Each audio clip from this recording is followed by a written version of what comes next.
Ya podemos iniciar. Muy bien, entonces. Ok, gracias. Adelante, doctor. Listo. Buenos días. Hoy, en la hora de hoy, es sobre los textos que enfrentan los estudiantes de posgrado. Y las ponentes son tres doctoras que son a la vez responsables de un posgrado en cada una de ellas. Tenemos empezando por la Lidia Quevedo, que es la coordinadora de doctorado en gestión de la educación superior. Después, la doctora Jessica Arroyo es la coordinadora de la maestría en gestión y política de la educación superior. Y Magdalena Bustos es la coordinadora de la maestría en educación superior internacional. Ellas han hecho un trabajo de sondeo de encuestas a los estudiantes de posgrado y logran acostar los resultados, empezando por la doctora de Ariely, y yo no tengo nada más que decir, y tienen otras cosas que añadir a su presentación como personas responsables de un grado de unidad ahora. Sin más, entonces, Ariely tiene la palabra. Muchas gracias. Buenos días. Saludo con gusto a las personas que amablemente nos siguen a través de la virtualidad. Mi agradecimiento al doctor Jordi Planas Paul, coordinador del seminario Agora Espía, quien gentilmente nos invitó a compartir nuestra experiencia, y a la doctora Isabel Enciso por el apoyo para la organización. Igualmente a la doctora Magdalena Bustos y a la doctora Jessica, que están aquí a mi lado. Bueno, voy a hacer una introducción con relación a este tema. Nos pareció muy necesario e indispensable abordar este tema sobre los retos que enfrentan los estudiantes de posgrado.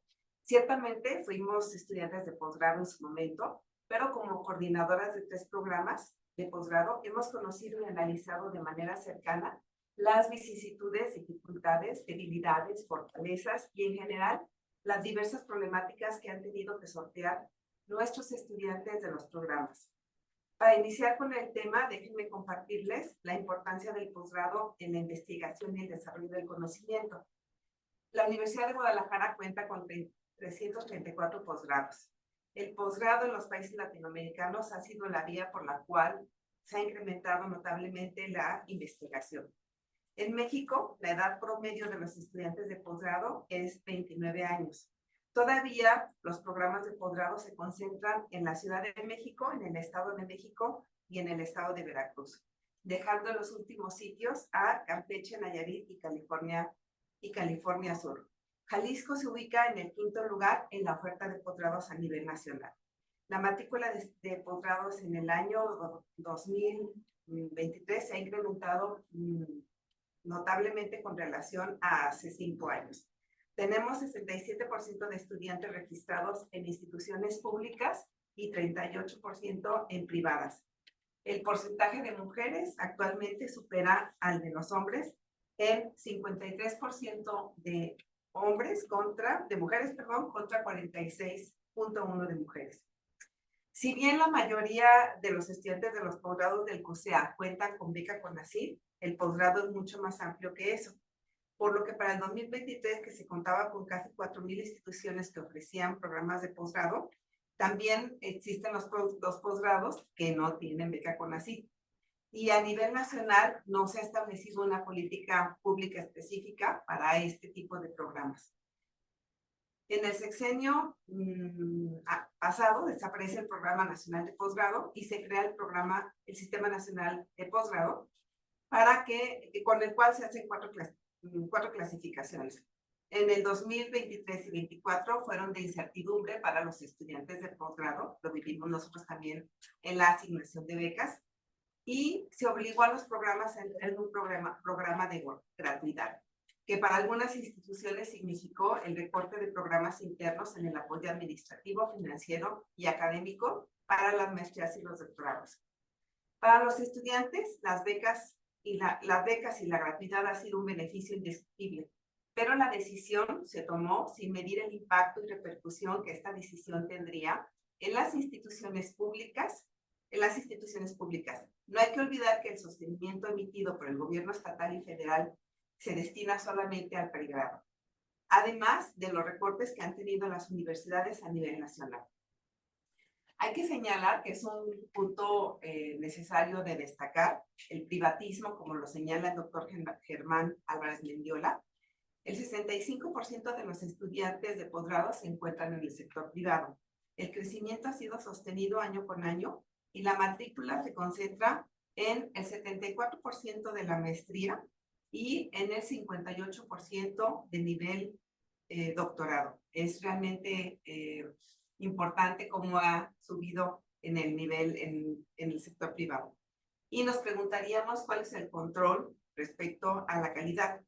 En algunos sistemas educativos del país, la forma en que han querido estimular el crecimiento de sus profesores o de sus trabajadores en algunas empresas es a partir de estudiar un posgrado. Esa es una de las razones por las cuales se ha incrementado el posgrado en la parte privada, ¿no? Los posgrados en modalidad no escolarizada han crecido alrededor del 48%. Ese también es un fenómeno que sería digno de investigar, puesto que con la pandemia es una cuestión que tendríamos que estar revisando. Bueno, finalmente tenemos como reto el asunto del financiamiento para el posgrado en las instituciones públicas. Con esto cedo la palabra a mi compañera Jessie. Hola, ¿qué tal? Bueno, muchas gracias por la invitación, doctor Jordi, también al instituto también muchas gracias. Pues bueno, lo que estábamos buscando realmente con este instrumento que fue encontrar efectivamente los retos que están viviendo nuestros estudiantes, no nada más de nuestros programas, sino a nivel del CUSEA. Y lo hicimos como de manera general, hay preguntas tanto abiertas como cerradas. Primero, para no inducir como a qué retos se refieren o qué retos son los que ellos identifican como primero, pero ya posteriormente sí separamos algunas cosas que se detectan por medio de la teoría. Uno son los retos laborales, otra parte es la salud mental, la movilidad, la misma estructura del programa, o sea, cómo estamos nosotros al interior de la estructura, la discriminación, ya sea por origen étnico o por alguna otra razón, y el cuidado de terceros. Y bueno, de manera muy general, lo contestaron el cuestionario, 51% son hombres, 49% son mujeres. El rango de edad que más contestaron fueron con un 48.3, son estudiantes que están entre los 25 y los 35 años, seguido de los estudiantes que están de los 35 a los 45 con 38, pues, un 38%. El 11.25 estaban entre un 45 y 55 años y el 2.1% de 55 años y más. De manera muy general, en la pregunta abierta, cuando hablamos sobre los retos que los chicos y las chicas detectan como de manera muy rápida, ellos refieren a la parte de gestión del tiempo, el equilibrio de los roles que ellos tienen, las cargas académicas a las que se ven sometidos por parte en el posgrado. Y también obviamente salimos ahí dañados nosotros un poco porque estamos la parte de la coordinación y la parte de la organización de los posgrados. Y obviamente también ellos detectan temas de desafíos tanto personales como familiares que están viviendo en esa época. La infraestructura y el transporte, que cada vez está como más caótico todo este tema. Y la falta de soporte académico y también los recursos, el tema económico, no nada más de ellos por parte del posgrado, sino de manera general cómo lo viven. Y la idea, bueno, es que ahorita nos vamos a separar algo como de maneras, algunas puntos que vamos a estar mencionando cada una de nosotras. Y bueno, regreso el uso de la voz a mi compañera Nayeli, que nos va a estar hablando sobre algunos retos ya de manera más puntual. Bueno, voy a hablar un poco del desafío que tienen los estudiantes cuando están estudiando y comparten el tema con el empleo. pero quiero detenerme un poquito nada más con relación, porque es un punto que normalmente revisamos y que tenemos siempre como un obstáculo en los programas, el reto de ingresar al posgrado. Aunque ya no son estudiantes todavía, efectivamente es un aspecto que en los últimos, pues yo creo que en los últimos 5 años hemos estado discutiendo las dificultades que hemos tenido para seleccionar estudiantes que tengan el perfil para ingresar al posgrado. ¿Qué implica esto? Implica que los estudiantes ingresan con pocas habilidades desarrolladas para la investigación, como puede ser la redacción, la comprensión de artículos en inglés, la facilidad para la reflexión o la capacidad para reflexionar y ser críticos. Y esto obliga a que los directores de tesis o los profesores tengamos que regresarnos a trabajar con algunas cuestiones que se tuvieron que haber revisado en la maestría o incluso en la licenciatura o incluso en el bachillerato, ¿no? Entonces, cada vez nos ha costado más trabajo encontrar estudiantes que tengan el perfil para ingresar a la maestría y al doctorado. Y esto también se debe a que las exigencias de la calidad en el posgrado han disminuido en ciertos programas, probablemente no en todos, pero sí notamos, y es bastante grave, las diferencias importantes entre los egresados de los programas que vienen de un programa de CONACYT o un programa riguroso, porque también hay que señalarlo, no todos los programas que no están en CONACYT no tienen calidad. O sea, yo conozco programas, yo soy egresada de un programa que no era CONACYT y era sumamente riguroso de la Secretaría de Educación Jalisco, del CIPS. Así que no podemos meter en el mismo saco a todos, pero sí es una realidad que aquellos programas que tienen este filtro de evaluación o que lo tuvieron, porque también hay que mencionarlo, que los últimos 6 años CONACYT dejó de aplicar estas evaluaciones con la misma rigurosidad que se hacían antes, sí podemos garantizar, o los estudiantes garantizan cierto conocimiento o ciertas habilidades desarrolladas. Entonces, un primer reto que incluso había algunas convocatorias para estudiantes indígenas, por ejemplo, en donde se le otorgaba una beca para que el estudiante o el estudiante, había un programa específico para mujeres, se formara para entrar al posgrado. O sea, se le programaba, o sea, el programa tenía la duración de 1 año para que la estudiante, mujer, pudiese adquirir estas habilidades con una beca. Entonces, un asunto que tenemos ahí pendiente desde la licenciatura para la maestría y de la maestría para el doctorado es asegurar que los estudiantes tengan estas habilidades para evitar el sufrimiento en términos de esta frustración, ¿no? Me parece que este es un reto que hay que mencionar porque efectivamente uno no quisiera como profesor y como coordinador que los estudiantes se vieran en este dilema de quiero quedarme en el programa, pero entiendo que me falta adquirir ciertos conocimientos y tengo que caminar al mismo ritmo que caminan mis compañeros, pero además tengo que atender mi trabajo de investigación, mis materias, mi vida familiar, mi vida laboral y otras cuestiones, ¿no? Entonces, incluso a veces mi salud, porque a lo mejor hay estudiantes enfermos, ¿no? O que se dedican a cuidar también a sus padres o a sus familiares. Entonces, me parece que es un reto que hay que comentar también, el proceso de selección de los estudiantes. Bueno, y me paso al asunto del estudiante, los estudiantes que tenemos actualmente y que trabajan. Efectivamente, en el caso de los becarios CONACYT, como bien lo saben, el pasado sexenio se modificó el reglamento, por lo que ya no es una limitante trabajar y estudiar en un programa de posgrado. Lo anterior puede percibirse como un beneficio para los estudiantes. Sin embargo, no en todos los casos es así. Para que los programas de posgrado podamos seguir perteneciendo al Sistema Nacional de Posgrados, requerimos cumplir una amplia cantidad de indicadores. Por ejemplo, en la última evaluación del doctorado en gestión de la educación superior, entregamos 37 carpetas digitales que a la vez contenían 24 subcarpetas para evidenciar la rigurosidad del programa, y esa exigencia tiene que ver con las acciones realizadas por los profesores y en respuesta por los estudiantes. Entonces, con esto quiero destacar que como coordinadores y como profesores tenemos el compromiso de cumplir con estos indicadores y a la par de exigirles a los estudiantes una entrega de tiempo completo y una rigurosidad en su formación hacia la investigación, lo cual implica que tengan una carga amplia de lecturas, de trabajo por hacer. Entonces, en las respuestas que nos dieron a partir de este cuestionario, a partir de esta libertad para trabajar, porque efectivamente ya no está prohibido, podemos detectar, o lo que ustedes nos señalaron fue que el 87% de ustedes están trabajando, lo cual antes se podía trabajar para los que apenas están empezando en este ámbito del posgrado. Se podía trabajar hasta 8 horas y con así recomendaba, y nosotros también lo recomendábamos, que fuese en un ámbito similar al que estaba, ¿no? Como auxiliares de investigación, como docentes, incluso muchos ya trabajaban como auxiliares de investigación, entonces ya estaban como familiarizados con el ámbito, ¿no?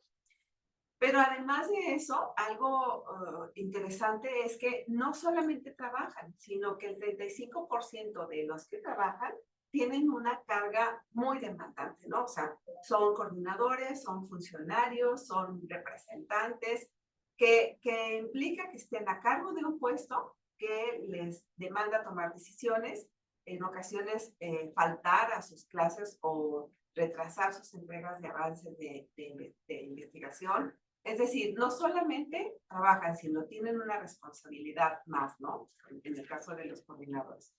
Y solamente el 13%, perdón, el 13% no trabaja. Es decir, solamente el 13%, y es algo que en alguna plática de Cristina Palomar en una FIL platicó, dio una conferencia sobre el placer de estudiar el posgrado, en donde ella decía que los estudiantes tendrían el derecho de vivir el posgrado como una cuestión placentera, donde pudiesen sentarse a revisar sus textos, dormir suficientes horas, sentirse cómodamente con lo que les están exigiendo sus profesores, sus directores de tesis, y no vivirlo como un martirio, ¿no? Como un sufrimiento. Entonces, en este sentido, efectivamente, estamos conscientes que los estudiantes, con las condiciones que actualmente tienen, no están en esta condición, ¿no? De comodidad y de libertad.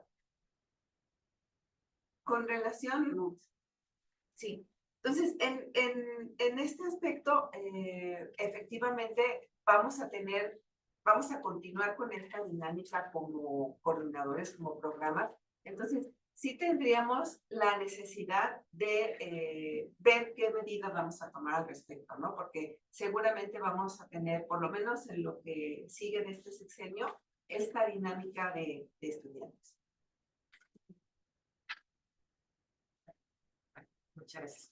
Bueno, una parte muy importante, bueno, primero que nada, muchas gracias por la invitación. Es un gusto estar aquí con mis compañeras coordinadoras. Una parte importante de este trabajo que estamos haciendo y que buscamos que cumpla como con dos funciones, ¿no? Por una parte, con nuestro rol como coordinadoras, como organizadoras de un programa educativo, como responsables del éxito de los estudiantes, porque así asumimos, una vez que los estudiantes son aceptados e ingresan, pues los y las estudiantes, nuestra labor es darles todas las condiciones para que puedan concluir de manera exitosa, ¿no?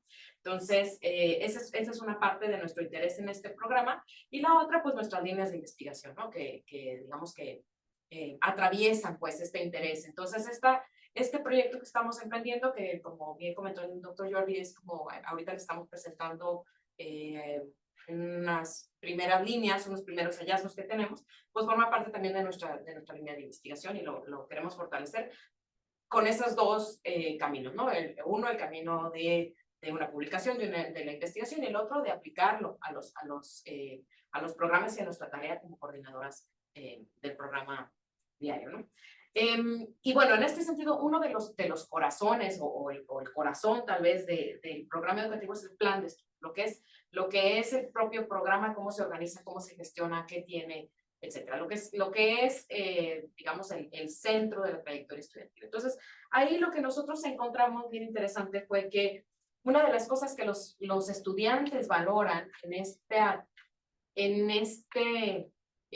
nueva era en la que estamos hay que reconocerlo, a partir de la pandemia, donde tenemos muchas clases híbridas o completamente en línea con conexión sincrónica, donde tenemos esa posibilidad de que los estudiantes, pues un estudiante que está enfermo, pues que no tiene problema, desde su casa puede conectarse a la clase, participar, etcétera, que no teníamos antes, y eso es algo que es importante poner en la mesa, ¿no? Antes de la pandemia esa posibilidad no existía, independientemente de, de los lineamientos del CONACYT, que también, digamos, se sumaban a ese requisito de presencialidad 100%. Entonces, una de las cosas que los estudiantes ahora valoran y que nos mencionan en este trabajo que estamos haciendo es la parte de la flexibilidad, esa posibilidad de tomar las materias de manera híbrida, de manera completamente virtual. Y lo que dicen ellos también es que eso les permite atender otras responsabilidades y hacerlo compatible con otras cosas que hacen, como por ejemplo el trabajo, los cuidados de la familia, etc., ¿no? Entonces, este tema de la flexibilidad se vuelve a veces una navaja de doble filo, porque si bien permite a los estudiantes que a lo mejor no estarían en condiciones de entrar a un posgrado, de dedicarse tiempo completo, de trasladarse, porque no es nada más venir a las 3 horas de la clase, es hacer 1 hora de camino y otra hora de regreso, entonces no son 3, son 5, ¿no? Más las lecturas, más todo lo que hay que hacer. Sin embargo, esta misma flexibilidad pues hace que los estudiantes tengan más posibilidades de atender otras cosas y dediquen menos tiempo al tema del estudio, ¿no? Entonces, ahora sí que es un reto, y yo creo que es un reto más que del sistema, perdón, más que de nosotros como coordinadores, o de ustedes como estudiantes, o de los profesores, es un reto del sistema, ¿no? Del sistema y de la dinámica el uso intenso de las tecnologías, que definitivamente ya no nos vamos a poder abstraer de eso, aunque deseemos, ¿no? Otra de las cosas que los estudiantes nos dicen es que lo que les permite digamos, esta flexibilidad en el programa, pues es atender esas otras cosas y tener un ingreso mejor, ¿no? Porque esa es una cosa que señalaron varios. Los estudiantes, dentro de los retos generales, que eso lo va a tocar Jessica, pues mencionan frecuentemente la falta de financiamiento. La falta de financiamiento en muchos ámbitos. Pero una de esas soluciones que encuentro para esa falta de financiamiento es a través de la parte laboral, ¿no? La beca CONACYT la complementan con un trabajo.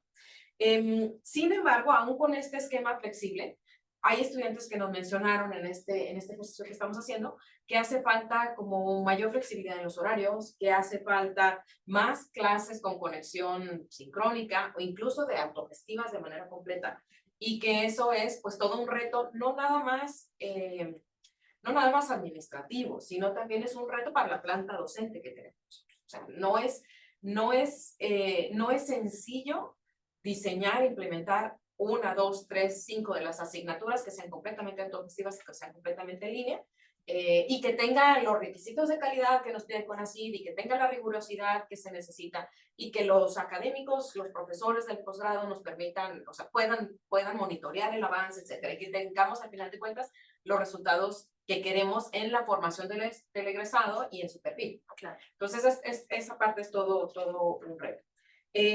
La otra cosa que comentan los estudiantes en este ejercicio que estamos haciendo es el exceso de actividades complementarias, ¿no? Algunos lo mencionan como pues como una debilidad del programa. Sin embargo, creo que ahí a lo mejor lo que nos hace falta a nosotros o a la administración en general explicar, y que lo comentó Nayeli una buena parte de manera muy atinada, es que esas actividades complementarias buscan subsanar esas debilidades que los estudiantes traen, ¿no? Entonces, nosotros, como coordinadores del programa, los profesores, los directores de tesis, no tendríamos que estarnos preocupando por si el estudiante sabe citar correctamente en APA, si sabe argumentar correctamente, si sabe analizar, si sabe redactar. Sin embargo, pues tenemos estudiantes que son admitidos con algunas deficiencias. Digamos, no necesariamente completamente deficientes, porque los que están completamente deficientes no alcanzan a ingresar, ¿no? Entonces, sin embargo, esas actividades complementarias buscamos que tengan ese objetivo, por una parte. Por otra parte, estas actividades complementarias nos permiten también a nosotros poner en la mesa tópicos, temas de actualidad que no necesariamente podemos meter en la malla curricular, porque nuestra malla curricular, modificar la malla curricular no es sencillo en una universidad como la Universidad de Guadalajara. Y también es otro de los temas que creo que tendríamos a lo mejor que comunicar mejor, ¿no? Y creo que ese es uno de los aprendizajes que nosotros estamos teniendo esto. O sea, el porqué de esas actividades complementarias, el por qué tenemos esa oferta y les pedimos que asistan, tiene que ver con esas dos cosas. Uno, subsanar deficiencias, y dos, poner en la mesa temas, tópicos, cuestiones de actualidad que no necesariamente podemos poner en la malla curricular y que son necesarios. Dentro de una de las quejas también, o de los comentarios que solemos escuchar y que se vierte aquí también en el instrumento sobre el diseño del plan de estudios y el programa, tiene que ver con la carga de lecturas, de tareas, de actividades que tienen que hacer dentro de las asignaturas. Yo creo que ese tema es un tema como que da para mucho debate, que da para mucha discusión, porque atraviesa el tema del perfil de egreso, atraviesa el tema de la formación de estudiantes de posgrado, atraviesa el tema de la calidad del trabajo que se hace, también del diseño de la materia por parte del académico y su preparación para poder diseñar un programa que tenga las lecturas necesarias, ni más ni menos, ¿no? Las tareas necesarias para lograr los objetivos de aprendizaje. Entonces, eso es un tema que da para mucho debate, y que creo que es la parte interesante aquí que surja, es que nos deja un espacio como para la reflexión, ¿no? ¿Qué podemos hacer para que la carga de trabajo que se hace en los programas de posgrado sea suficiente para lograr el perfil de egreso y del desarrollo de las competencias que buscamos que se desarrollen a lo largo del posgrado, sin que sea una losa abrumadora para los estudiantes, ¿no? Como que ese equilibrio es un equilibrio difícil. Yo a mis estudiantes particularmente, yo siempre les digo, pues estás en un posgrado, y en el posgrado hay que leer, porque pues es una parte de la formación indispensable para ser un investigador, o para tener este perfil altamente especializado que se busca con un posgrado.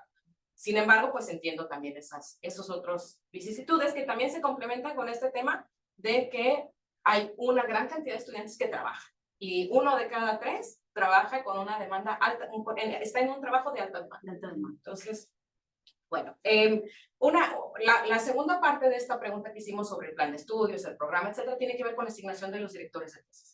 Y ahí lo que nosotros encontramos es que en general, de manera general, los estudiantes están contentos, se sienten acompañados y acompañadas por el director con el trabajo de tesis. Sin embargo, también ahí hay un tema, yo creo que cultural, que vale la pena poner en la mesa, ¿no? Y es que 2 de cada 3 sienten que tienen suficiente libertad para elegir sus temas de investigación, pero hay uno que piensa que tiene que ceñirse de alguna manera a lo que el director proponga.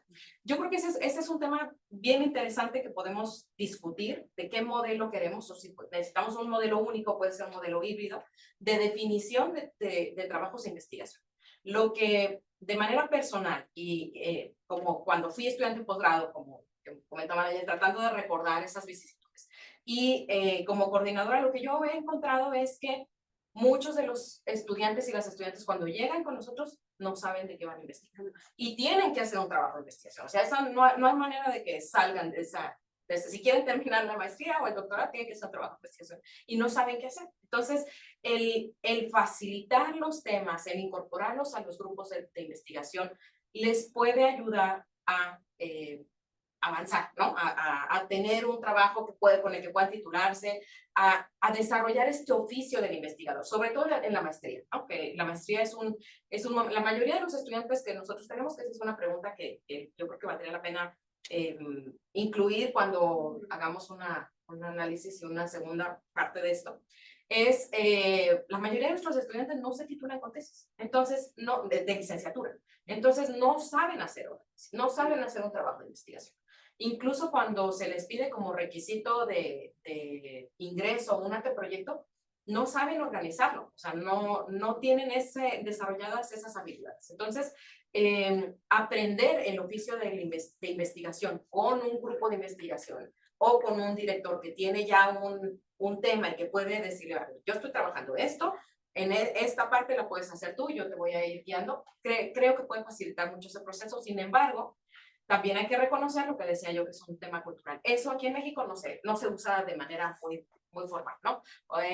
Sí hay, y de hecho el doctor Jordi lidera uno de estos grupos en el que los estudiantes se incorporan a un proyecto mucho más amplio y van abonando a ese proyecto desde temáticas específicas, pero hay que reconocer que eso pues no es la norma y no es lo común, y tendríamos como que pensar si eso nos puede ayudar a mejorar este tema de eficiencia térmica, ¿no? También yo creo para mi sorpresa, a lo mejor de manera anecdótica, porque cuando te encuentras a los estudiantes luego te platican sus vicisitudes, la mayoría está satisfechos con el nivel de conocimientos del director asignado, con el nivel, la cantidad de tiempo que les dedica, etcétera, ¿no? Entonces yo creo que ese es un tema que vale la pena reconocer, ¿no? Nuestro sistema de asignación de directores. A lo mejor cuando hagamos un análisis por programa educativo nos encontramos con algunas diferencias interesantes, ¿no? Pero digamos a grosso modo en estas 140 de respuestas que hemos recibido hasta ahora, encontramos un nivel de satisfacción bastante bueno en cuanto al nivel de conocimientos del director y el tiempo que les dedica a esa retroalimentación. Sin embargo, dicen que hay algunos que mencionan que hay barreras importantes para su avance y que tienen que ver con el tiempo del director, ¿no? Con el tiempo que el director, el tiempo del que dispone el director para revisar sus avances, para darle retroalimentación, para apoyarlos. Eso, yo creo que una de nuestras líneas de investigación y de identificación en este tema tendría que ser qué tanto el estudiante tiene desarrolladas todas esas capacidades y competencias de las que hablamos y qué tanto el estudiante necesita de más o de menos apoyo del director, ¿no? Porque es una combinación, digamos, de las dos cosas. No es nada más el tiempo del director, sino también las necesidades del estudiante. Yo he tenido tesistas que me escriben 3 o 4 veces a la semana para preguntarme si les puedo ayudar a revisar esto, buscar. Y he tenido tesistas que nos vemos cada mes, cada 2 meses. Cuando les tengo avances, lo podemos revisar. Entonces, depende mucho yo creo que de ese juego de esos dos factores, ¿no? Y una minoría de estudiantes mencionan que no se asignan directores de tesis de manera oportuna, y yo creo que ese es un tema que tendríamos que trabajar desde la parte de la gestión de los programas, ¿no? Asegurar que todos los estudiantes tengan esa figura lo más pronto que se pueda para que puedan ellos sentirse pues también más cómodos, porque como yo creo que sobre todo los estudiantes de doctorado que están mucho en el programa porque tienen ya una decisión de participar, ayuda a generar menos incertidumbre, a que estén más tranquilos, a que empiecen a trabajar a tiempo y que logremos la eficiencia terminal que buscamos, ¿no? Y finalmente me gustaría mencionar un par de cosas que también vienen por aquí en estos resultados, y es la parte de la vinculación y el desarrollo profesional.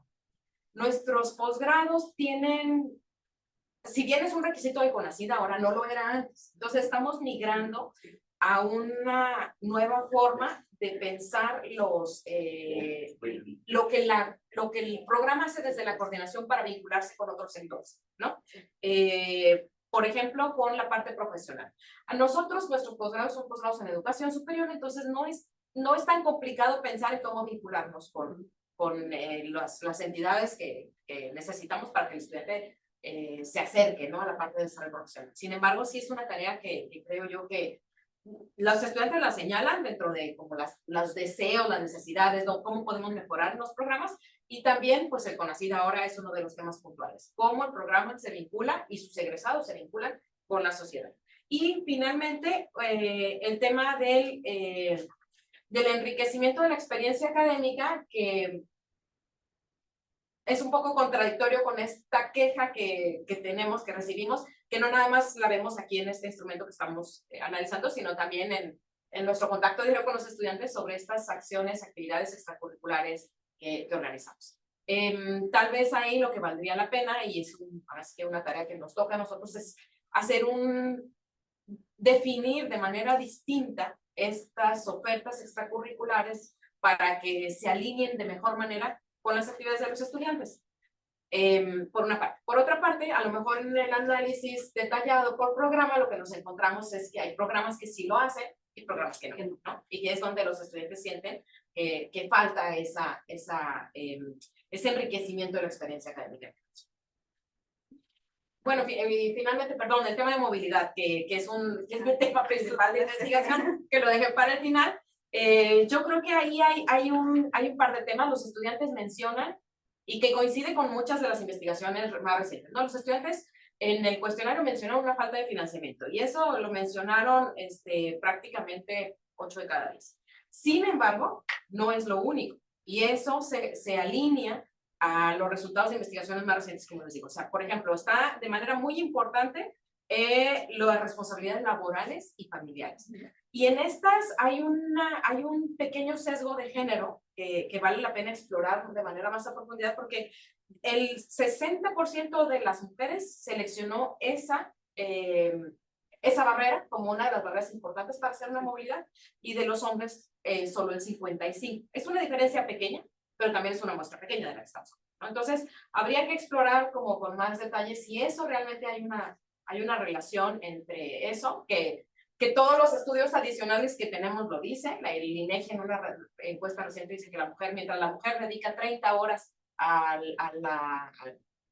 de su semana a tareas relacionadas con el cuidado de otros, del hogar, etcétera, el hombre dedica 10. Entonces, aún, digamos, tenemos todos esos otros elementos, habría que explorar si en este grupo selecto de estudiantes de posgrado, que son un grupo elite socialmente, también hay esa diferencia y en qué nivel.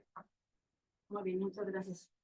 Pues algo que es bien interesante, y creo que ahorita que lo comentaba Magda y que también lo comentó Nayeli, el tema de cómo aprecian nuestros estudiantes de posgrado, que hemos trabajado los programas, movernos más a esta parte flexible, a que se puedan conectar de manera virtual, a tener clases asincrónicas.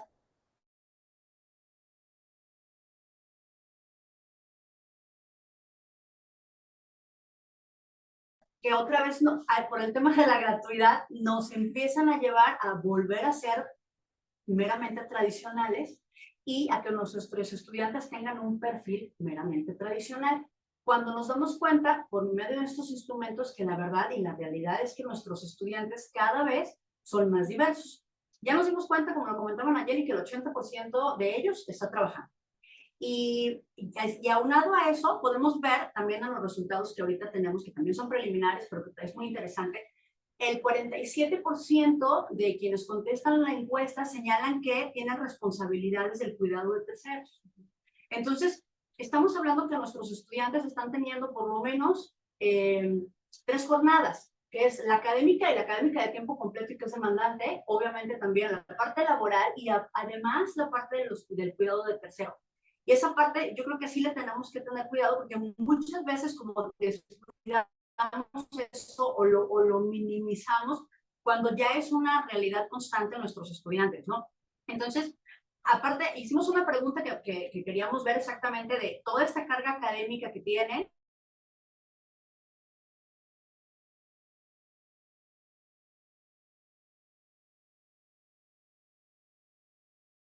Ellos decidieran de renunciar a participar en estas actividades. No nada más de las extracurriculares, sino primeramente también incluso de actividades, clases completas, decidir tomarlas en otro lado.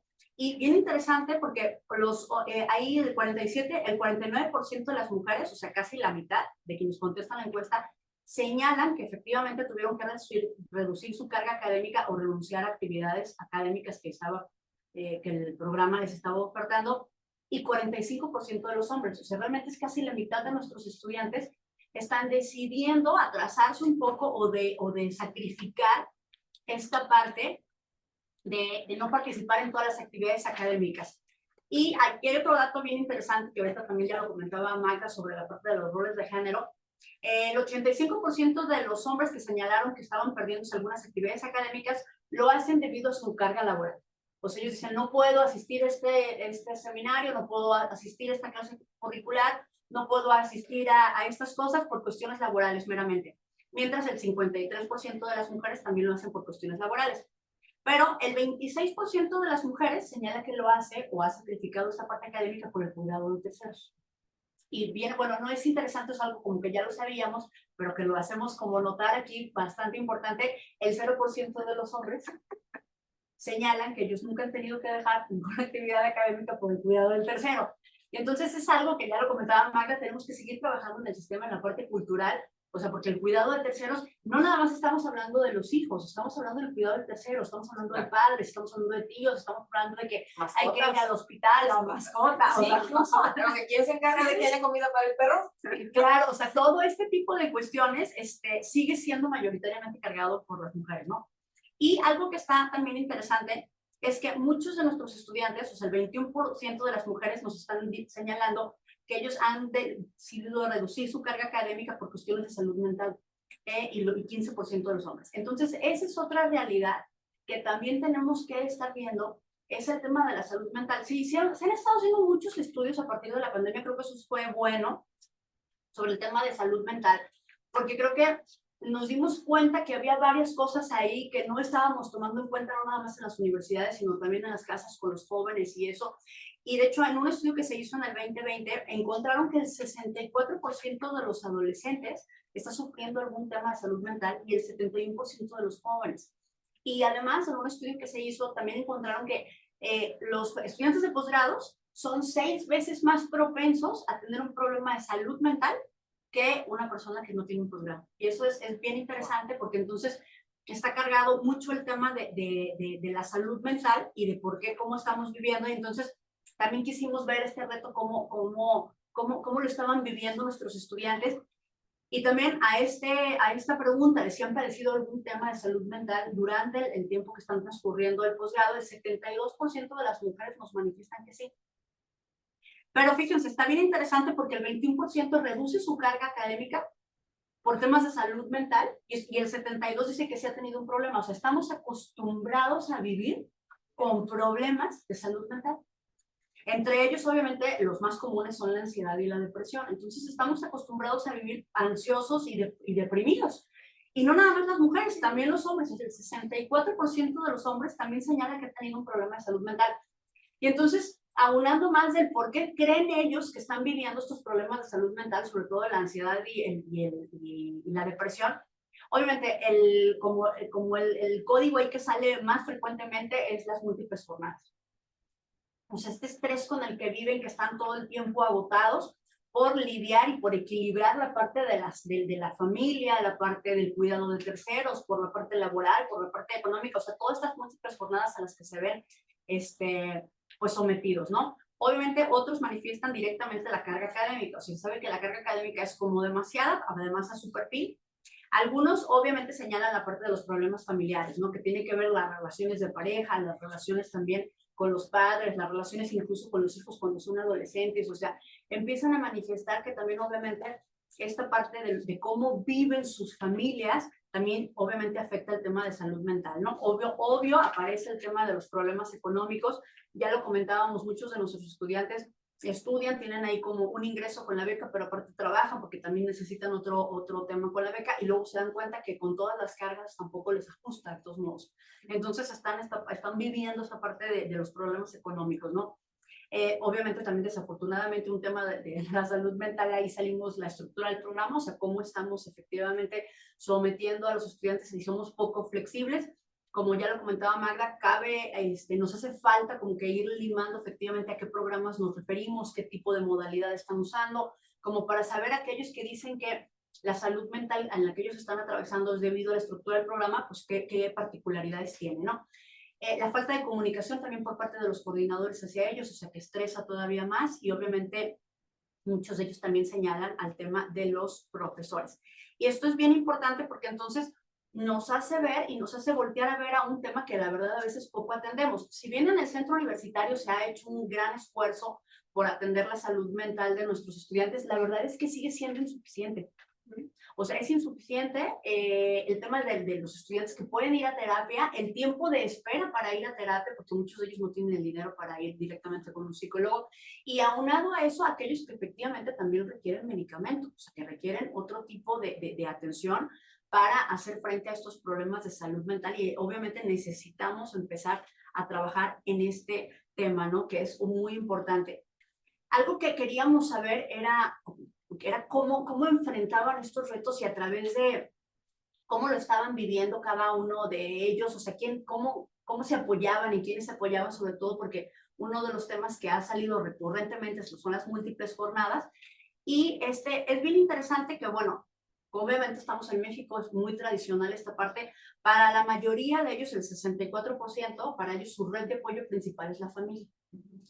Pero es bien interesante que la red de la familia es mucho más importante entre aquellos que están en un rango de edad de 25 a 35 años. De hecho, el 53% de ellos contestan que efectivamente su red de apoyo principal es la familia. Pero este porcentaje va disminuyendo dependiendo del rango de edad. El 36% está entre los 35 y los 45, que dice que la familia es como que la parte más importante, disminuye al 10 entre aquellos que están en el 45 a 55 años y solo un 1%, 55 más, señala la familia como su red de apoyo más importante. Otra red de apoyo que señalan, que es la segunda, que de hecho me llamó mucho la atención, es el coordinador del programa. Como red de apoyo, los estudiantes están señalando que para ellos, para poder sacar como los temas importantes en los retos que se enfrentan el día al día con su parte académica y con su trayectoria como estudiantes de posgrado, el coordinador del programa es una pieza fundamental para que ellos puedan hacer frente a ellos. Obviamente otros hablan también, en tercer lugar, el 8% está señalando a sus compañeros, a sus mismos compañeros de estudio. El 6% con amigos externos, que tienen como estos amigos que están como fuera del sistema de posgrados, y solo el 1% señala que algún profesor lo ha acompañado de manera importante en esta red de apoyo, y el 10% se señalan que no tienen ninguna red de apoyo. Que también esto está interesante ver, y tendríamos que ver si efectivamente son estudiantes foráneos, son estudiantes que vienen, porque obviamente tenemos estudiantes que están viviendo el posgrado o que migran para hacer un posgrado, que están obviamente muy solos.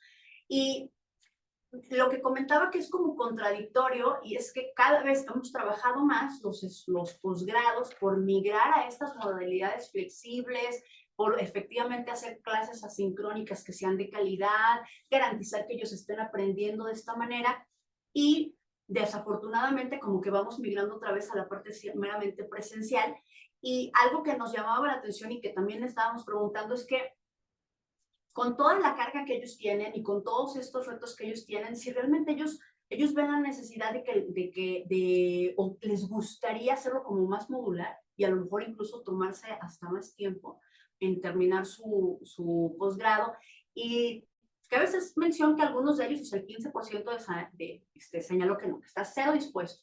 O sea, que ellos quieren que el tiempo que es el posgrado, que en ese tiempo quieren terminar, y no quieren hacer, no quieren que se les vuelva como más flexible, yo creo que quieren que los estén acompañando, ¿no? El 16 dice estar poco dispuesto, pero para el 68%, o sea, de los estudiantes que seguro cuando hagamos el cruce de información efectivamente entre la carga laboral y el cuidado de terceros van a ser como ese grupo de edad, obviamente señalan que están muy dispuestos a tomarse más tiempo en terminar un posgrado, ¿no? Que esta parte sea como que vayamos migrando a este tema más modular, más flexible, más como de adquisición de conocimientos y competencias, más que como un programa como rígido y tradicional, ¿no? Y creo que eso es bien interesante para nosotros porque algo que tenemos que darnos cuenta, y bueno, y con eso yo termino la parte de la conclusión del instrumento, es que nos tenemos que dar cuenta que efectivamente, pues el perfil es diverso y no va a cambiar, o sea, más bien, o sea, el perfil de nuestros estudiantes no va a ir cambiando. Entonces, por más que nos esforcemos nuevamente a regresar a este estudiante tradicional que esté estudiando, a mí me tocó hacer la maestría, ahorita hablando de las remembranzas, la maestría sí me tocó, tuve el privilegio de hacerla tiempo completo, y la verdad es que digo que es un privilegio porque es una maravilla. Sí. Efectivamente, se disfruta de una manera diferente, tienes el tiempo de leer, tienes el tiempo de aprender, y el doctorado, a su vez, tuve que estar trabajando, y no trabajaba de tiempo completo, nada más trabajaba una parte, y efectivamente se vive de una manera muy diferente. Pero la verdad es que ha cambiado completamente, y entonces tenemos que ir como migrando a modalidades mucho más flexibles. Gracias. Entonces, ahora, Yo nada más quisiera redondear con algunas cuestiones que comentaron. Así rápidamente, que comentó la doctora Magda, que también comentó Jessie. Bueno, con relación a los tutores. y que viene a colación con lo que comentó la doctora Jessica. Muchos de los directores también se convierten en atender, en los que atienden estos problemas de salud mental. O sea, lo que comentaba Magda con relación a que hay estudiantes que piden el apoyo semanal o quincenal, pero muchos de estas peticiones son en un apoyo personal, ¿no? Que incluso personal en términos de cómo le hago para arreglar mi vida y incorporar en mi vida en la tesis y el posgrado, ¿no? ¿Qué puedo hacer? Que parece que sobra, pero yo creo que sí tendríamos que integrar algo de optimización del tiempo y de cómo organizar mejor los tiempos, porque efectivamente hay ocasiones en que nos sentamos con los estudiantes a ver en qué espacios tienen libres para que puedan organizar el trabajo de investigación, ¿no? Yo creo que ahí también el trabajo de los directores y de los coordinadores se ha visto por ese lado. El otro punto que hablábamos de las materias extracurriculares es que también como programas de posgrado, en todos los sentidos, estamos pensando en una formación integral. No solamente por las debilidades que algunos estudiantes tengan, sino también estamos pensando en formar investigadores y que tengan una parte de ciudadanía, una parte de crítica. Entonces, no es solamente que egresen con un perfil para hacer investigación, sino que egresen con una formación integral, que sepan de muchos aspectos, que a lo mejor no son filósofos, pero tienen que saber algo de filosofía, algo de metodología, mucho de investigación. Entonces, esta cuestión no todos los estudiantes lo tienen claro cuando ingresan al posgrado. La otra cuestión es qué nos tocaría hacer a las instituciones, porque bien lo dice Jessy, yo creo que ahí a nivel nacional, y lo dicen las estadísticas, estamos rebasados. ¿Qué nos toca hacer a las instituciones por las enfermedades de salud mental? No solamente de los estudiantes, de los profesores, también de los coordinadores, y quedamos en deuda, porque efectivamente tenemos aquí un gabinete en UDG, seguramente muchas instituciones lo tienen, muchas no, pero no nos damos abasto con los estudiantes de pregrado y los de posgrado. Entonces, sí tendríamos que tomar medidas desde la coordinación de posgrados que tiene que ver con esta necesidad, ¿no? Y por último, con relación a lo que comentaba Magda y Jessy, estas nuevas políticas de trabajar de manera híbrida o de manera más flexible, tendríamos también que ver cómo vienen las políticas de CONACYT, porque algo que teníamos con dificultades, esto que mencionaba la doctora Jessy, cómo trabajar de manera flexible con un modelo totalmente rígido, ¿no? Entonces tendríamos que ver cómo nos van a evaluar y si entraría esta parte. Y por último, lo que mencionaba la doctora Magda con relación a la movilidad, efectivamente, muchos estudiantes, y bueno, yo lo veo en el doctorado, no se pueden ir de movilidad porque tienen un trabajo. O sea, es paradójico, pero porque tienen un trabajo no pueden dejar el trabajo para irse 2 meses, un semestre, un año a una estancia A veces ni una semana. A veces ni una semana. Bueno, de mi parte. Tienen 10 minutos en total. No sé si haya preguntas o... Sí, sí, pero eso después. Ok, perfecto. Muy bien. Yo creo que es algo que tenemos que poner. 10 minutos en En total total, o sea, para la introducción. Después tengo preguntas así Muy bien. indicado. Ok, perfecto. Creo que algo que sí tenemos que ver también, y creo que tendríamos que comunicar a lo mejor de manera más asertiva con nuestros estudiantes, es que para el posgrado, como ya lo comentaba también Nayeli y Magda, es un reto gestionar, y ya lo comentábamos hace rato, la diversidad. O sea, ¿cómo le hacemos para darnos cuenta que la realidad de nuestros estudiantes están cambiando, que los traslados son terribles? Yo hace poco me di cuenta que a veces hay días que estoy 4 horas en el carro. Eso es una cosa horrible.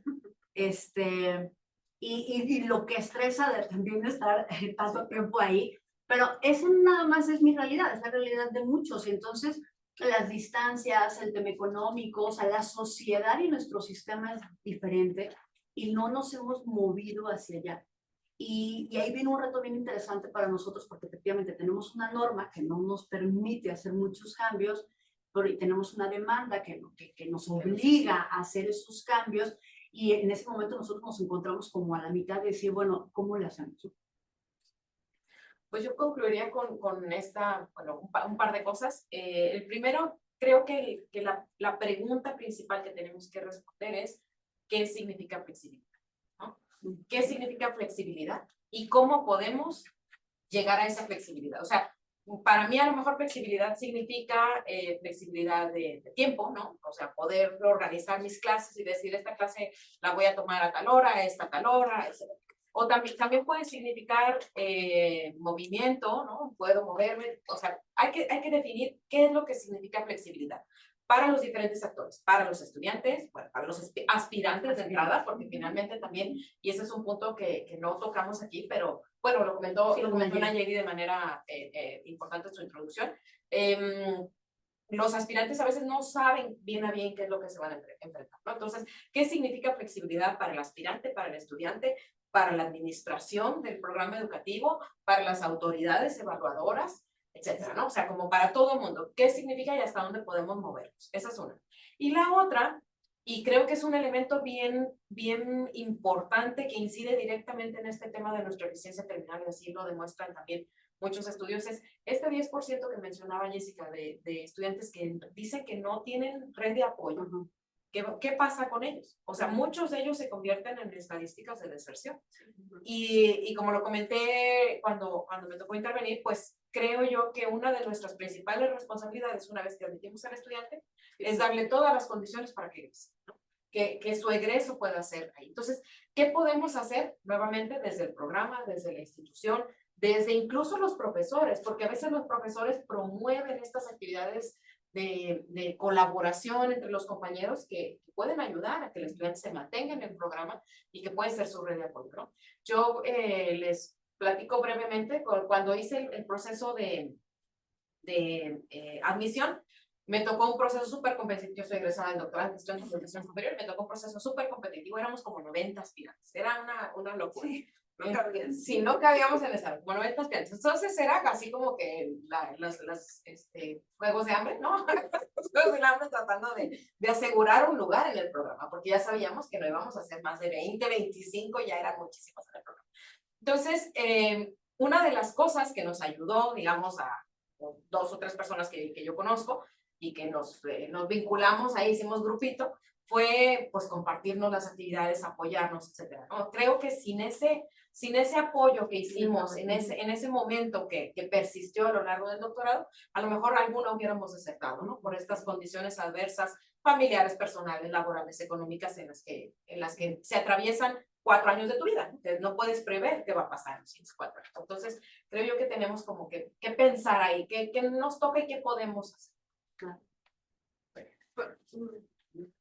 Lo último nada más, que bueno, fue de las cosas que también mencionaste, algo que yo trabajo siempre con mis estudiantes en el propedéutico, bueno, con los aspirantes y con los estudiantes, es esta cuestión que ya lo mencionaba la doctora y que también lo tenemos aquí en la encuesta, de los hábitos, como por ejemplo el dormir, el descansar, el estar relajado, que me parece que todavía a nivel institucional, a nivel posgrado, a nivel personal, a nivel empresarial no se ha internalizado, de manera que se sigue viendo como algo relativo, y cada vez nosotros, y bueno, está súper comprobado, hace como 8 años que trajimos a Eduardo Calixto González de la UNAM, no lo señalaba, cómo los estudiantes de posgrado han ido descendiendo en su desempeño por la falta de sueño. Y lo primero que nos contestan los estudiantes en la encuesta es, ¿cómo le haces para estudiar? Sacrifico el sueño. O sea, lo primero es sacrifico el sueño, ni siquiera dejo de ver a mis hijos o no, duermo menos para poder cumplir con las tareas.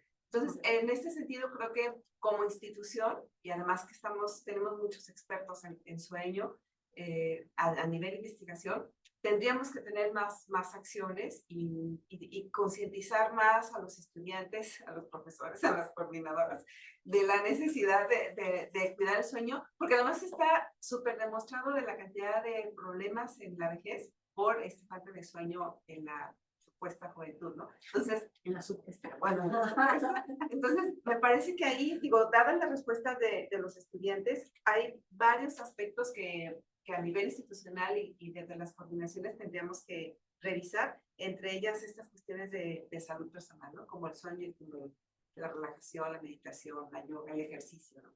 que aquí está bastante trabajado en el UCEA, pero más a nivel pregrado. Sí. Sí, no a nivel posgrado.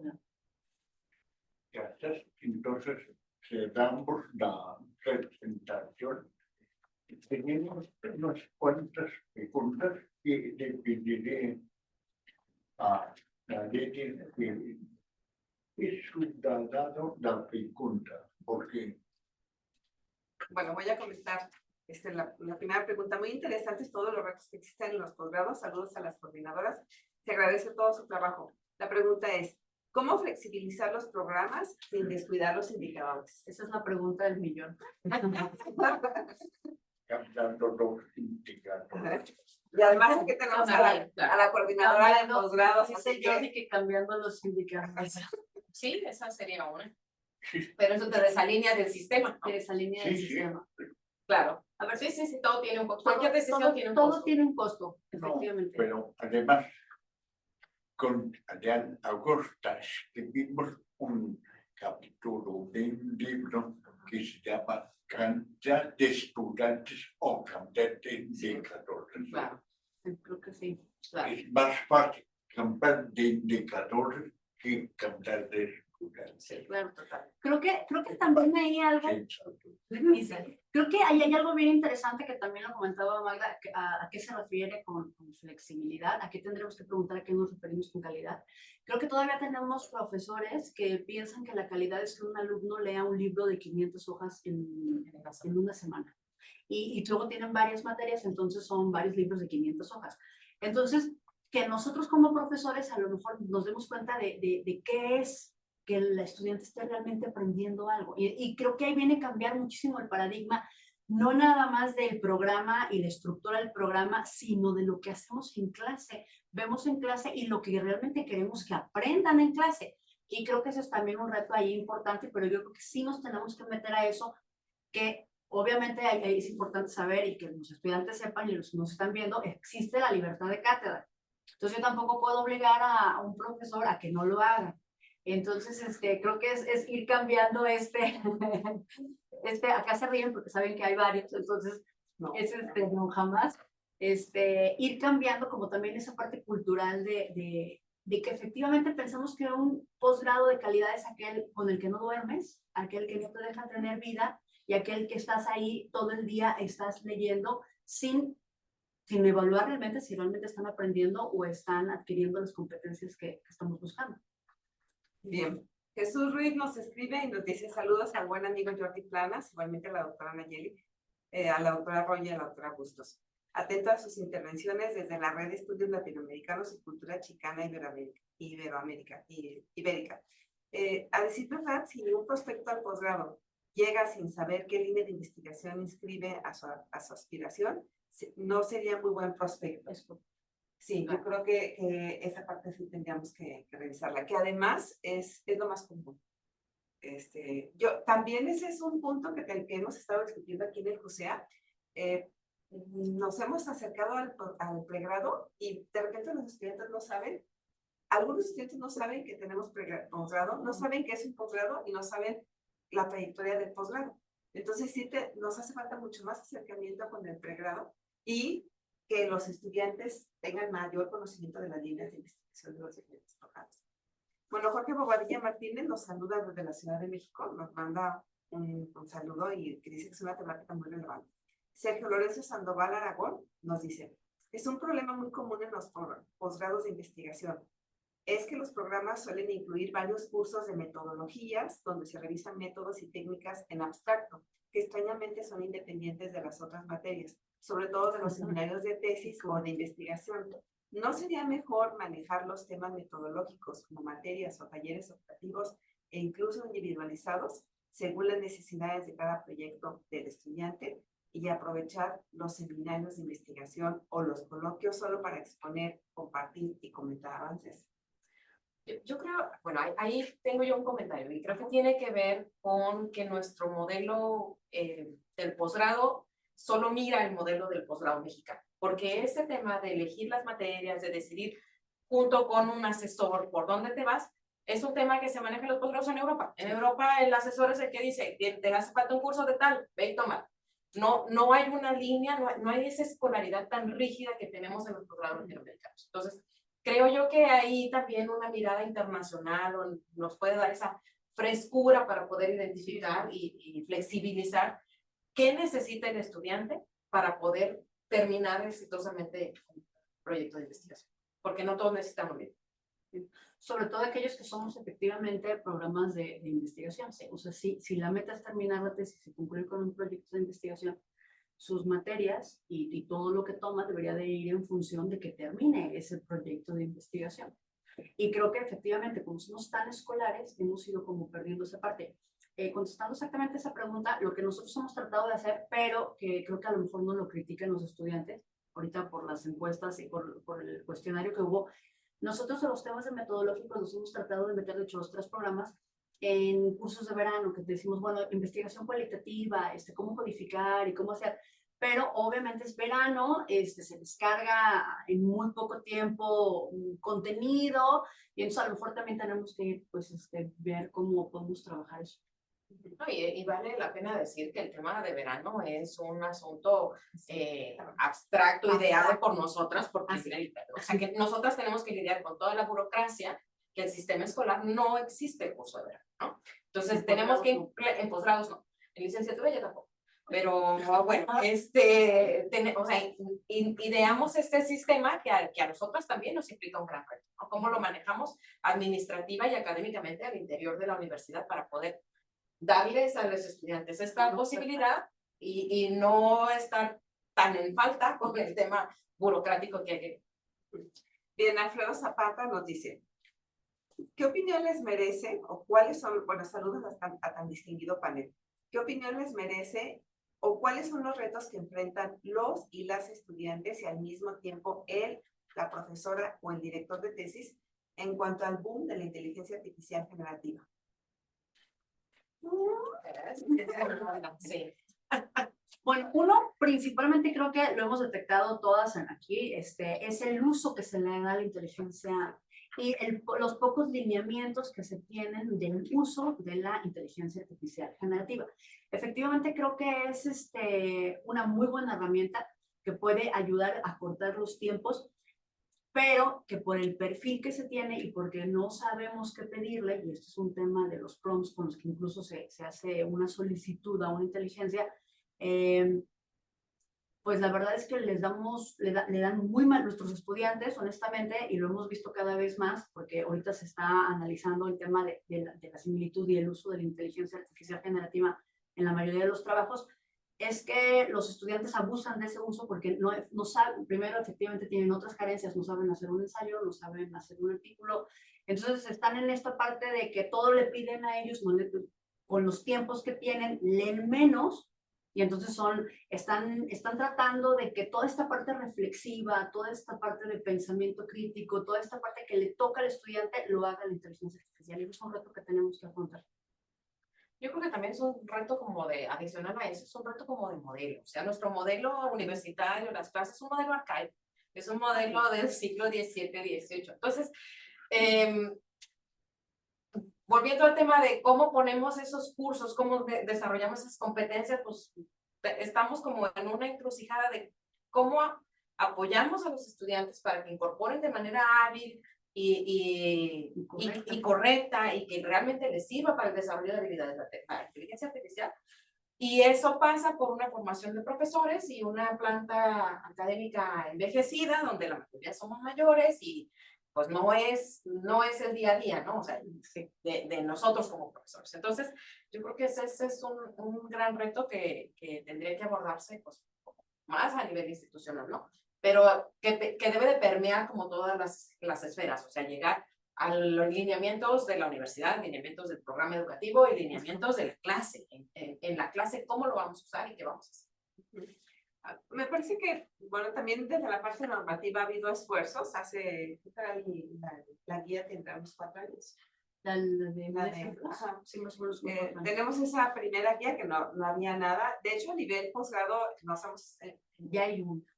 Bueno, estamos trabajando en una como más específico, un comité sobre para el uso del Pero los la que lineamientos está particulares. avalada, por decirlo así, que además es bastante generalizada, que ya está avalada por el Consejo, es esa, ¿no? Que en realidad es una guía, nos falta mucho más normativa con relación a las limitantes, porque como juntas académicas, como coordinadores, por supuesto que nos hemos enfrentado como profesores también a estas cuestiones éticas en cuanto a reprobar a un estudiante o no reprobarlo. Todas tenemos casos que revisar de peticiones de profesores que nos piden en la junta académica, este alumno tiene que reprobar porque hizo mal uso o no lo citó, no lo supo citar. Entonces todavía hay mucho trabajo por hacer en la parte normativa y también en la parte, como bien lo mencionaba Magda, de capacitación para los profesores. Porque efectivamente los estudiantes van mucho más Está rápido. súper rápido. Sí. Y ese es otro tema que va con este tema de nuestro modelo envejecido. O sea, hace 4 años salió esa guía. Hace 4 años no había ChatGPT, no había Gemini, no había todas estas opciones de inteligencia artificial que hoy hay, que sabemos que hay, ¿no? Porque no necesariamente las trabajamos, las incorporamos, etc. Entonces, hoy nos vamos a poner a trabajar en este comité sobre cómo utilizar. ¿Quién sabe qué el año que entra, quién sabe qué haya? Entonces, es así como que un reto de correcaminos, ¿no? Claro. Que la verdad, yo creo que sí tenemos que explorarlo, tenemos que enfocarnos en esa parte porque la inteligencia artificial, dándole un muy buen uso, sí puede ir ayudando a nuestros estudiantes a bajar este estrés y este tema o esta sobrecarga de actividades, tanto académicas, incluso como laborales. O sea, también la inteligencia artificial seguramente les puede ayudar a ser mucho más efectivos en sus trabajos, menos tiempo y permitirles también en la parte académica a ser más efectivos en sus búsquedas, en sus análisis, sin perder o sin fomentar la parte del sedentarismo cognitivo, que ese es un tema que bueno, es otro tema de otro debate o de otra cosa, pero que obviamente la inteligencia artificial va a ir fomentando más este sedentarismo cognitivo en los estudiantes y que obviamente desde los posgrados tenemos que evitarlo, ¿no? O sea, tenemos que ir motivando a los estudiantes al contrario, sino que piensen, reflexionen y se involucren y hacer personas integrales, que aparte pues es como nuestra meta principalmente. Y yo creo que ahí nuestra tarea tiene que ser volver a revisar nuestros programas de plan de estudio, materias, etcétera, y las competencias que deseamos desarrollar. O sea, porque lo decimos de manera coloquial, pues hay que hacer una tesis para titularse. No, hay que desarrollar competencias para la investigación, o sea, la tesis es el medio por el que se demuestran esas competencias, pero en realidad el objetivo del programa es demostrar esas competencias, ¿no? O sea, para que puedan firmarse. Entonces, repensar nuestro plan de estudio, nuestra tarea como profesores en el aula, en eso, cómo desarrollo competencias en los estudiantes, no lo que dice el ensayo, sino cómo les ayudo, cómo hago que puedan hacer eso, ¿no? Entonces, y ese es un tema también que tenemos porque que se vincula un poco con este tema de las lecturas. Luego pensamos y eso lo hemos visto con algunos profesores, sobre todo con profesores que son más rígidos, yo les dejo 50 páginas de leer y 3 ensayos y hago esto. Pues ese no es el objetivo es que aprenden durante eso, cómo lo analizan, cómo lo trabajan, cómo lo incorporan, cómo desarrollan pensamiento crítico, etcétera. Entonces, pero fíjate, bueno, nada más rápidamente porque sé que tenemos el tiempo encima. Luego si no nos callas, yo de aquí nos vamos. Esta parte de los cambios que tenemos, esta parte que de los cambios, ¿tarde? Bueno, está bien. Muchas gracias. Esta parte que tenemos que hacer estos cambios y estos nuevos análisis y cambios a nuestros planes de estudio, creo que sí tenemos que hacerlo de la mano también de nuestros estudiantes. A mí me llamó mucho una respuesta que lo comentábamos antes de entrar al panel, es que comentaban, estoy tomándome el tiempo de contestar honestamente este cuestionario en una de las preguntas abiertas porque nunca nadie me había preguntado mi opinión. Y eso es bien grave. Porque entonces seguimos haciendo política educativa, seguimos haciendo gestión educativa sin tomar en cuenta al más importante en este momento, que es obviamente el estudiante, y seguramente tampoco lo hacemos con profesores. Entonces, lo hacemos desde un grupo del que creemos que es como, es la tendencia y es lo que viene. Y aparte lo hacemos apresurado y creo que sí tenemos que hacerlo de manera colaborativa y eso va a ser bien interesante y creo que va a ser un ejercicio bien rico si realmente como coordinadores y desde el posgrado nos sentamos a hacer estos cambios de manera colaborativa. Sí, y bueno, me parece con lo que mencionabas de los estudiantes que Tiempo. sí, cada generación, cada año, vamos a tener que estar analizando cómo vienen los estudiantes, porque efectivamente los estudiantes de hace 10 años No son los mismos. no son los mismos, no tienen la misma forma de pensar, la misma formación. Entonces sí tenemos obligación de estar revisando de manera más cercana y mucho más rápido, no dejar esos espacios tan largos de revisar nuestros planes curriculares, porque efectivamente nos están demandando otro tipo de atención que no lo estamos viendo y que no se refleja en nuestros documentos. Entonces, por ahí creo que tenemos un gran pendiente. Una pregunta. ¿Habéis utilizado la experiencia?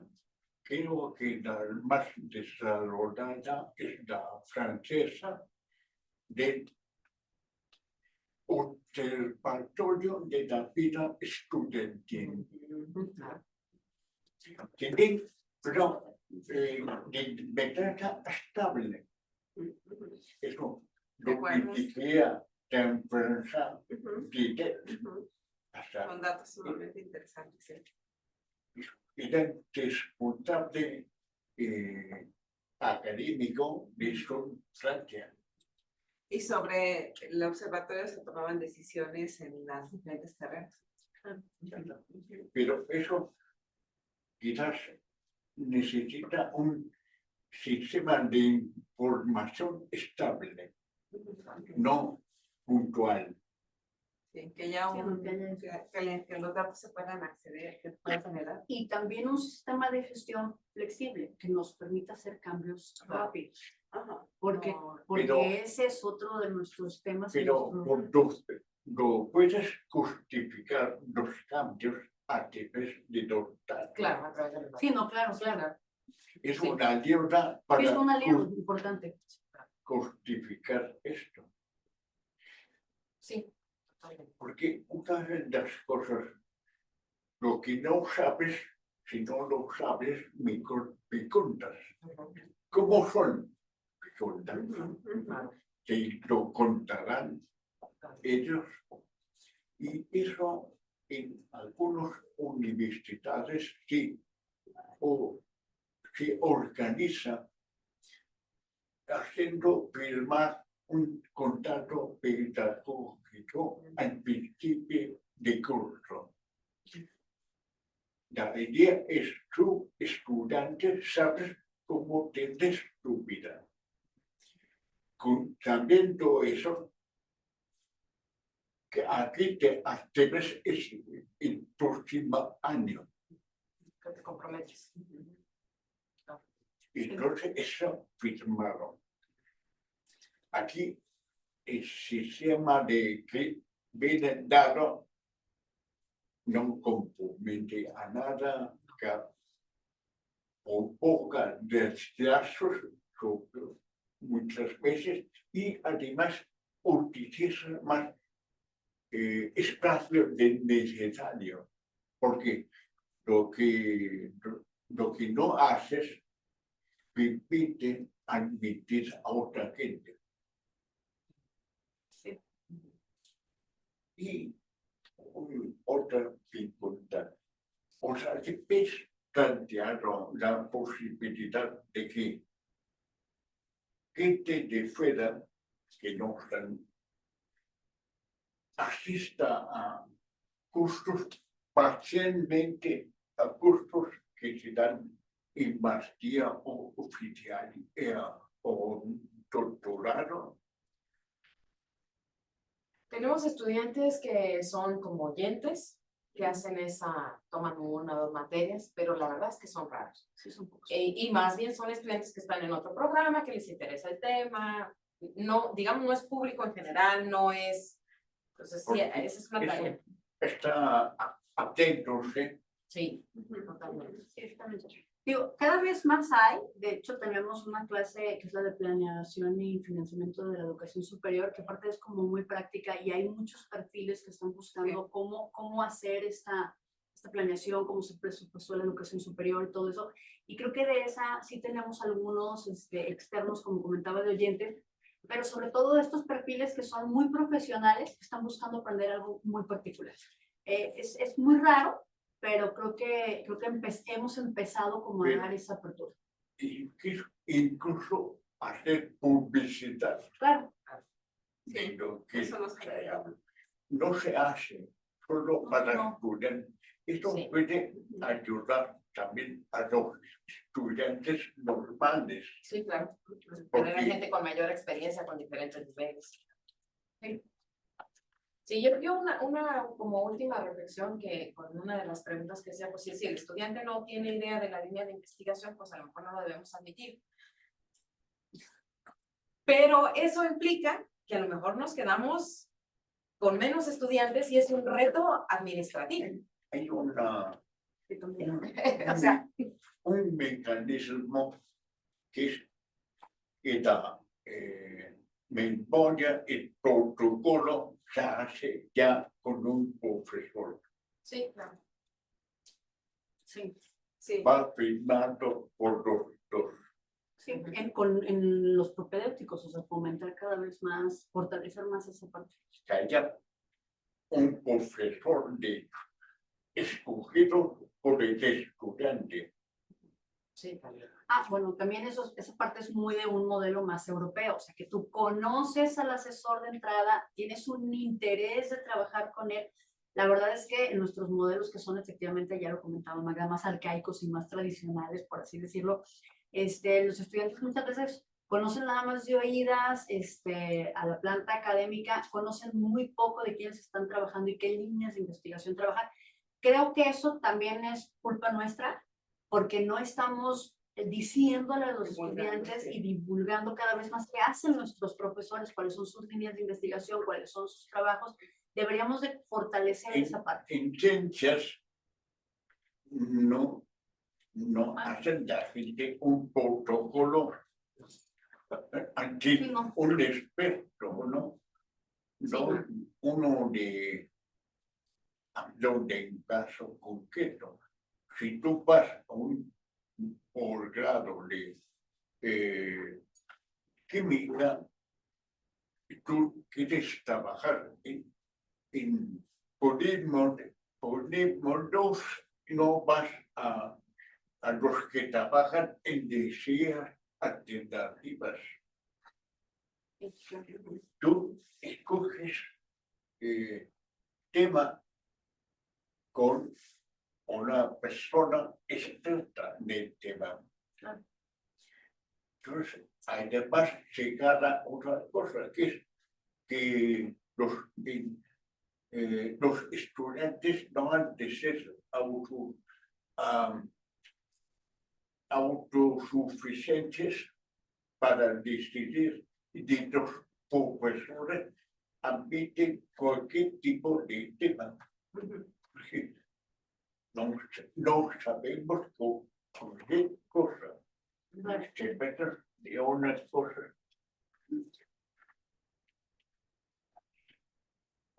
Bueno, las últimas preguntas. Excelente trabajo de Saraí Hablo. Excelente trabajo que están realizando. Saludos a las coordinadoras y al doctor.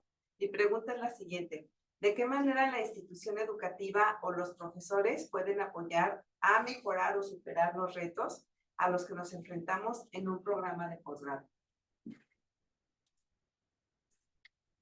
Pues eso es lo que estamos tratando de Eso identificar. es lo que estamos de identificar.